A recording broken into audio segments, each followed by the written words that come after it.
My name is Jamie. I have a bachelor's degree in psychology and a master's degree in Christian counseling of substance abuse and addictive disorders. I did complete an internship for my grad school at Arizona State Prison so that I could become a licensed addiction counselor. I did that for a few years and then realized it wasn't really what I wanted to be when I grew up, and I decided I felt like my story has more value if I could just be a little more personal with people. So I did leave the therapy field so that I could write full time, and here I am now on TikTok. We're going to go ahead and dive right in. When I'm saying fine is anything but. There's a phrase that most of us have mastered. I'm fine. We say it automatically. We say it casually. We say it because it ends the conversation. And sometimes we say it because we don't have the language yet for what's actually happening inside of us. Because I'm fine doesn't always mean okay. Sometimes it means, I don't know how to explain this without crying. Sometimes it means, I don't want to burden you. Sometimes it means, I've been holding it together so long that if I open this door, I'm not sure I can close it again. And here's the hard truth that nobody really prepares us for. Depression doesn't always announce itself. It doesn't always come with dramatic breakdowns or days spent in bed. Sometimes it shows up quietly, functionally, responsibly. It shows up as getting everything done, but feeling nothing while you do it. It shows up as irritability instead of sadness, exhaustion instead of tears, numbness instead of pain. And because it doesn't look like what we've been taught depression looks like, we dismiss it. We call it stress, burnout, a phase, a rough week that turns into a rough year. We tell ourselves, other people have it worse. I'm still functioning. I should be grateful. But depression doesn't care how functional you are. And it doesn't disappear just because you're still showing up. And today's discussion isn't about diagnosing yourself. It's not about labeling. It's not about pathologizing normal human emotions. This is about learning to recognize when I'm fine has become a mask that you've been wearing for too long. It's about understanding the difference between sadness and depression. It's about the subtle signs we miss in ourselves because we're too busy surviving. And it's about what to do when you finally admit quietly, honestly, I'm not okay. If you've been feeling off, if you've been going through the motions, if you've been telling everyone you're fine while feeling increasingly disconnected from yourself, you're not weak. You're not broken. And you're not alone. Let's talk about it. So the first thing I'm going to do before we go into disclaimers and housekeeping is, and I'm so glad you're here. Before we go any further, I want to be very clear. I am not a licensed therapist anymore, or a medical provider. And even if I was either of those, I wouldn't be able to be those for you. This discussion is for education, awareness, and reflection. It is not for diagnosis or treatment or a substitute for treatment. Okay? Everything that I say in this discussion is my opinion or lived experience or just a discussion. Please do not mistake anything I say here as a diagnosis or a treatment solution. If anything in this conversation feels heavy or hits close to home, please take that as a signal, not a failure, and reach out for professional help or trusted support. If you're in the United States or Canada and experiencing thoughts of harming yourself or feel unsafe, call 988 or text 988. This is the crisis line. If you're outside of the U.S., I encourage you to look up local crisis resources in your country. Some may be found at findahelpline.org. Getting support is not a weakness, it's a survival skill. Now that we've got that housekeeping out of the way, we'll go ahead and get started with today's converse. So we're going to go ahead and talk about why we miss depression in ourselves. Most of us are pretty good at spotting depression in other people. We notice when somebody stops replying, when they cancel plans, when their energy shifts, but recognizing it in ourselves, that can be harder. We tend to live inside our own heads. We normalize what we feel because it's familiar. We adapt without realizing that we're adapting, and depression often creeps in slowly. It doesn't always feel like something's wrong. It feels like this is just how things are now. When you've been high functioning, responsible, or emotionally self-aware your whole life, depression can hide behind competence. You still go to work, you still show up for others, you still meet deadlines, but joy starts to thin out. Rest doesn't restore you, and everything takes more effort than it used to. And I just want to be very, very clear if you're experiencing any of those things that I just said. That is not laziness. That is not a character flaw. That's often depression wearing a socially acceptable disguise.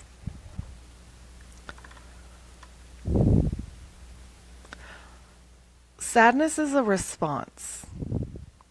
Depression is a condition. Sadness has a cause that you can usually identify or point to. A loss, a disappointment, a moment. Depression is more diffuse. It lingers, it seeps, it changes how you experience yourself and the world. You can feel sad and still feel connected to meaning. Depression often comes with disconnection from pleasure, from motivation, from yourself.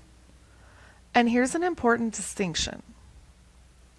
You can be depressed without feeling sad. Some people feel empty. Some people feel numb. Some feel constantly irritated or emotionally flat. And that is why so many people miss it.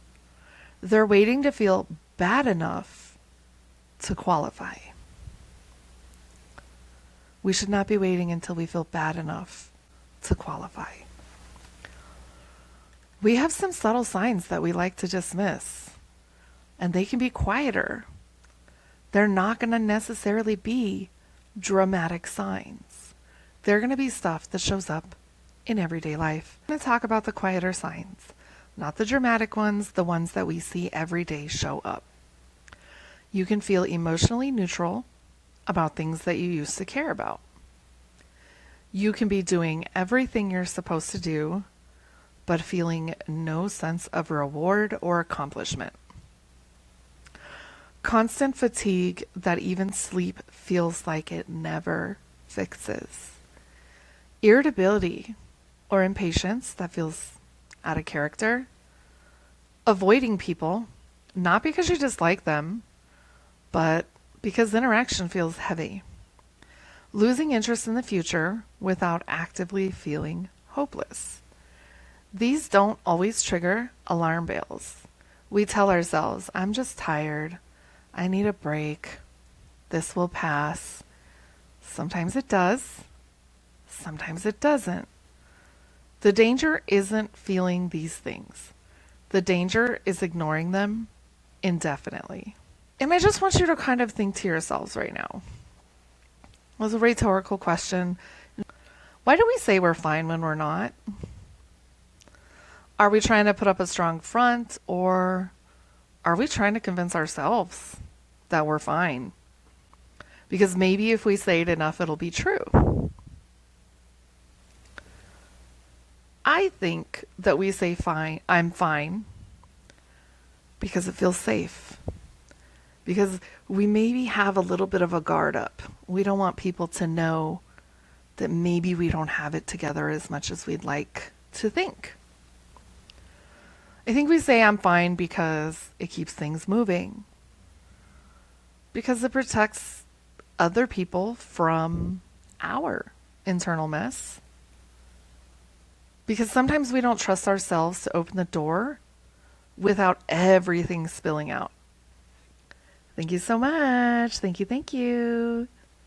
I'm fine is a survival response that we learned early when emotions weren't welcomed, when vulnerability wasn't safe, when being low maintenance helped us feel more connected. And I think there's a lot of reality in that. We don't want people to think that there's a crack in the facade that we're showing them, right? Because not everybody deserves to know our vulnerabilities, and that's just reality. But sometimes maybe the people who it would be okay with us sharing it with, we still have that switch on. If being low maintenance is what keeps you connected, eventually that strategy is going to stop protecting you. It's going to stop protecting us. It's going to start isolating us. And I say us because I consider myself part of the community who walks around saying, I'm fine, when sometimes I'm not fine. And as I've said many times before, my whole goal in these discussions is to normalize this conversation. And the best way we can normalize it is by talking about it as it pertains to us. And I am somebody who struggles with depression. What moment is it that we realize that we're not fine? I think the moment of realization for us is, I gotta think on this. I think the moment where we realize that we're not okay is almost like a light bulb is going off for us. It's like a moment all of a sudden we just, oh my God, our eyes are opened, right? There's often just a quiet moment or light bulb, epiphany, whatever you want to call it. It's not really a breakdown. It's not really a crisis. It is just a thought that I don't remember the last time I felt like myself. And I want you to take a moment right now and again, rhetorically think about, what does myself normally feel like? When was the last time I felt like that? That realization can be really scary, but it can also be relieving. It can also be overwhelming, because that's a lot of shit to hit us all at once, right? And again, I'm always going to say this, because admitting that we are struggling is not admitting that we are failing. We are having awareness. We are having self-awareness when we admit that we are struggling. Bossy, you said, I'm angry. You're labeling what you are feeling. And that's actually amazing. That's a great start. Because sometimes we don't even know how to label our emotions. Or sometimes we even mislabel them. Awareness is where change starts for us. Awareness is where the change starts. So how do we make that change? How do we make that change? Awareness is like, you know how they say the first step to getting better is admitting that you have a problem, right? Especially in like the 12-step circles. Once the step to healing with any mental health issue, but depression, since that's what we're talking about today, is awareness. Awareness that we have a struggle, which is, I guess you could say it's like saying admitting we have a problem, right? But there are 6 things I'm going to give you right now that you can use when you realize you're not okay. You can write them down. You don't have to write them down. If I talk too fast, let me know. But I like to give the problem and then some solutions that might be helpful. Your mileage may vary, okay? Practical steps when you realize you're not okay. The first thing that you need to do after you've become aware that you have an issue is understand you do not have to fix everything all at once. You do not have to fix everything all at once. You can name it privately. When you find out you're not okay, name it privately. Oh God, I just did the Trump fingers. Put that hand down. Name it privately. Even if you're not ready to share it. Then I want you to breathe and reduce any judgment, especially if it's critical of yourself, that you have about yourself. So you're naming it and you are not judging yourself. Depression is not a moral failing. Because of the stigma and because of attitudes surrounding depression, sometimes we feel like a failure. Oh my God, like I have all these things to do and I don't want to let these people down, but I really need to focus on me. It's really hard to say, like, I'm doing what's best for me in that moment. You need to adjust your expectations. That's number 3. Adjust your expectations. You do not heal by pushing harder or pushing through it. Now, you do have to sit with the emotion because to get to the end of it, you have to get through it. But you don't have to push through it and pretend that you're okay. You can scale back what is priority and what is not. Okay? You do not have to force yourself to do anything that you don't want to do. The next step, reach out for support. Reach out for support.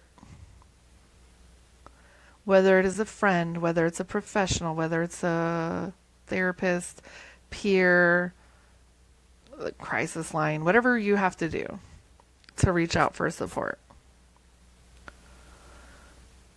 Any trusted human support counts. And then I want you to track patterns, not moods, patterns. Okay? Because these patterns are going to tell you a little bit about how you're getting here. Maybe things that normally wouldn't set you off are setting you off because your energy is low. You're not feeling well because you have a cold. You're not getting enough sleep. Your motivation is lacking. Whatever, you want to try to find the root cause or trigger or pattern that you see whenever this occurs. Because I can tell you when I don't feel good and I haven't slept well, my depression is way up here. If I haven't slept well, but I'm feeling okay, it's down here. If I go out and exercise or I walk my dogs, it's down here. Okay, so you want to track the patterns. You want to see what normally helps me, what normally doesn't help me. And I'm not one for toxic positivity. Okay, so I'm not one who's like, just say it's going to be okay. Because sometimes it's not going to be okay. But be mindful of how you're talking to yourself and what you're thinking to yourself. Because those things are going to impact your mood as well. And if we see everything through a negative lens, we're going to have a really hard time seeing any light at the end of the tunnel. Okay, but I'm not saying you got to sugarcoat everything either. Because if you sugarcoat shit, it's still shit with the sweet flavor. Okay? You do not need to be certain about any of these things that I just said.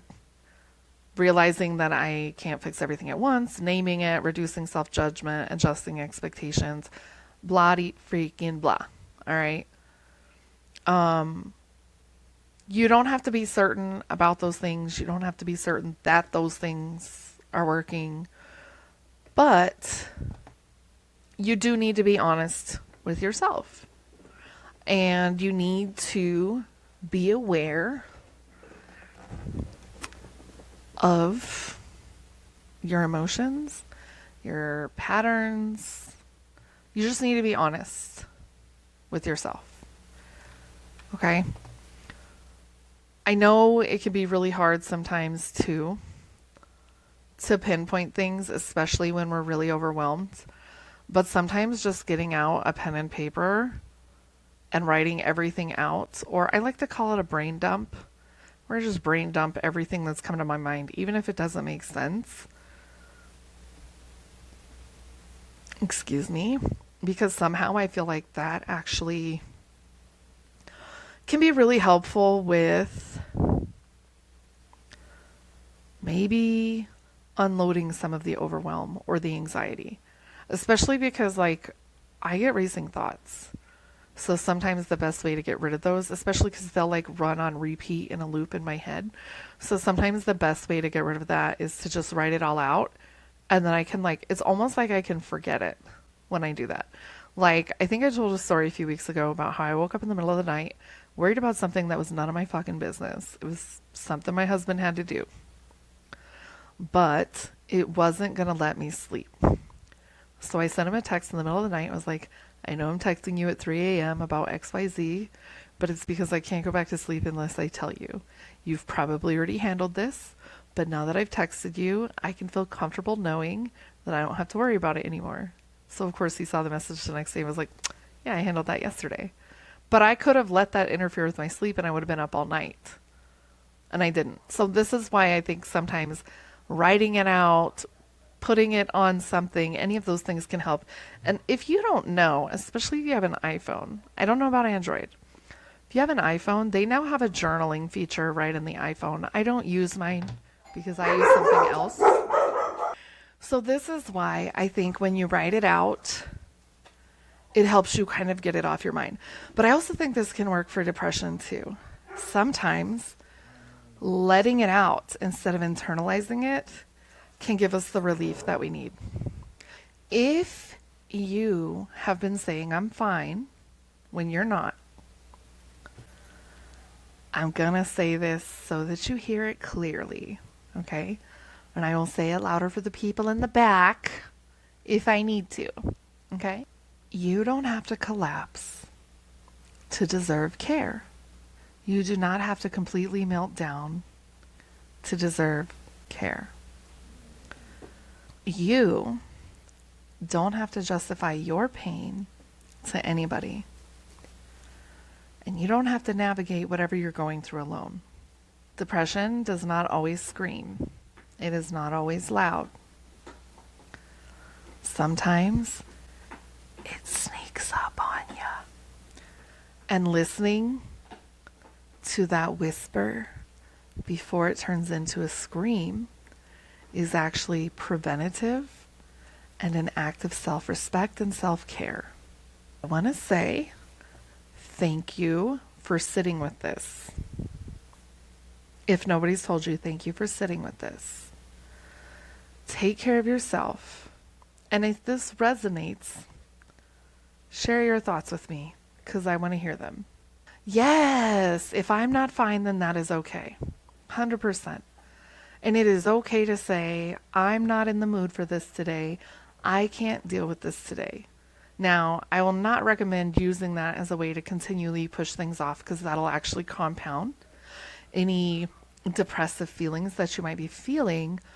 But I do think labeling it, naming it, whatever it is you want to call it, is going to make a difference.